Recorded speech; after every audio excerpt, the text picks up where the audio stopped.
For decades, the sound of music has been treated as a warm, comforting fairy tale, but beneath its familiar songs and postcard-perfect mountains lies a far more complicated truth. When the film premiered in Austria, it was not embraced as a national treasure. Instead, many critics rejected it outright, calling it American propaganda dressed up as history. They argued that it erased the realities of Nazi occupation, ignored Jewish suffering entirely, and falsely portrayed Austrians as reluctant participants in Hitler's rise. In reality, more than 200,000 people openly celebrated Hitler's arrival in Vienna in March 1938. Even today, many Austrians resent the endless tour buses and dismiss the film as kitsch.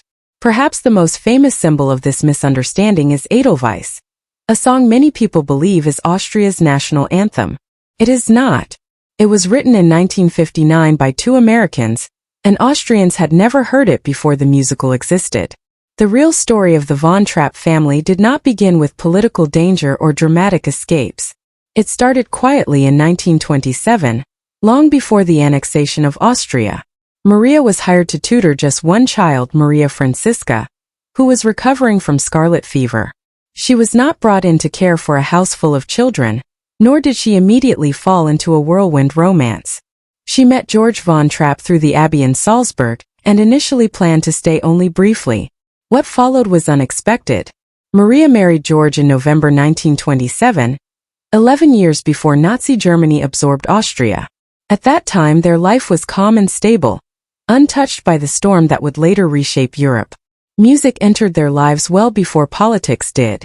The family was singing publicly in the early 1930s, years before Nazi pressure forced them to make difficult choices. Records confirm that these early performances helped shape the family's identity long before history intervened. Maria later spoke candidly about her marriage in ways audiences were not used to hearing. In interviews late in her life, she admitted that she did not marry George because she loved him. She married him because his children needed a mother. Love came slowly, growing over time as they lived and worked together. There was no instant passion, only commitment that gradually deepened into affection. This truth paints a picture very different from the film's romantic fantasy, showing a relationship built deliberately rather than magically. Maria herself was also far from the serene figure audiences remember. She described herself as restless and rebellious during her time at the Abbey, running through halls when she wasn't supposed to, climbing roofs and sliding down banisters. She was energetic, bold, and struggling to fit into the quiet discipline of convent life. Biographies and interviews consistently describe her as lively and headstrong, a young woman searching for direction rather than a gentle saint. This complexity made her real in ways the musical softened or ignored. Years later, far from Austria, Rodgers and Hammerstein transformed the family's story into a Broadway musical. When it opened in 1959, it became an instant sensation, winning 6 Tony Awards and running for more than 1,200 performances. The songs became woven into American culture long before the film adaptation immortalized them. By the time the movie was made, the story had already been reshaped into something larger, brighter, and simpler. The film's climactic escape scene is among its most famous moments, yet it bears little resemblance to reality. There was no dramatic nighttime flight through the mountains. The family simply boarded a train, telling authorities they were traveling to America for a singing engagement. From there, they went to Italy and eventually to the United States. Historians and documentaries confirm this quieter version. It lacks cinematic spectacle, but it required courage all the same. Casting the film involved risks and surprises. Julie Andrews was the filmmaker's first and only choice for Maria, even before Mary Poppins had been released. Studio executives watched unreleased footage just to be sure she could carry the film. At the time, she had completed only 2 films, neither of which had reached theaters. Her pay was modest and she received no profit share. Only later, after her success, did studios offer her enormous salaries. By then, she had already become inseparable from the role. The children's roles attracted hundreds of young actors, including several who would later become famous. Mia Farrow, Kurt Russell, Patty Duke, and others auditioned and were turned away. The role of Liesl ultimately went to Charmian Carr, a 21-year-old with no acting background who had been working part-time in a doctor's office. Her casting was a Hollywood fluke, and she never acted in another film. Christopher Plummer, however, felt very differently about his role. He openly disliked the film, calling it overly sentimental and shallow. For years he mocked it, avoided reunions, and resented how it overshadowed his theater career. He drank heavily during production, causing weight fluctuations that forced the costume department to constantly alter his uniforms. At one point, the studio even discussed replacing him. Only later in life did he soften, admitting his arrogance and acknowledging what the film meant to audiences around the world. The production itself was grueling.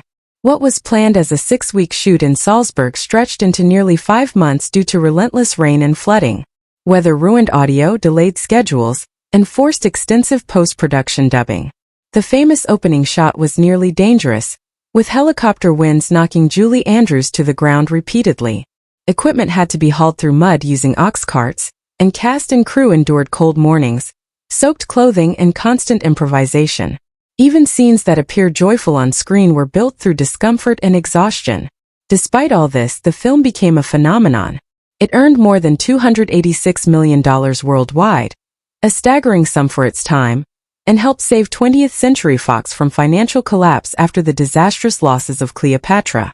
It remained in theaters for over 4 years in the United States, setting records for continuous runs. Decades later, anniversary re-releases still draw large audiences, proving its enduring appeal. Yet the film's legacy is deeply complicated. It avoids showing the suffering of Austrian Jews, more than 65,000 of whom were murdered during the Holocaust. It portrays Austrians as fearful and resistant, ignoring the mass celebrations that greeted Hitler. Even the geography of the escape is misleading, as the route shown would have led directly into heavily guarded Nazi territory. These omissions have troubled critics for years. In 2019, the film appeared on Disney Plus with a content warning acknowledging outdated and problematic depictions, a small but notable shift in how the story is framed. In Austria itself, the film never truly found a home. Many locals still view it as an American fantasy, rather than a reflection of their history. They tolerate the tourism it brings but reject it as cultural heritage. The landscapes are real, they say, but the spirit is not. What the world embraces as comforting nostalgia, many Austrians see as a polished postcard that leaves too much unsaid.